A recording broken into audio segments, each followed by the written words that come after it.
ప్రస్తుతం మనం ఒడిశా రాష్ట్రంలోని కోనార్క్ సూర్య దేవాలయం దగ్గర ఉన్నాం. కోనార్క్ సూర్య దేవాలయానికి చాలా ప్రతిష్ఠితమైనటువంటి అంశాలు ఉన్నాయి.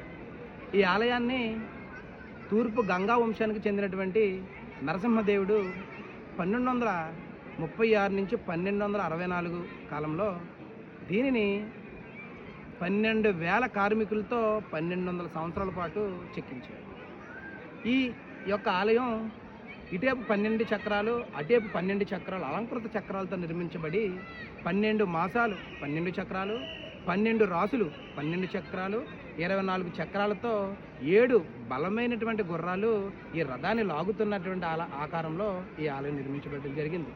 ఇక్కడ ఈ ఆలయం మీద పడే సూర్యరశ్మి ద్వారా ఖచ్చితమైనటువంటి సమయాన్ని చెప్పే మనుషులు కూడా ఉన్నారంటే మనం ఆశ్చర్యపోవాలి.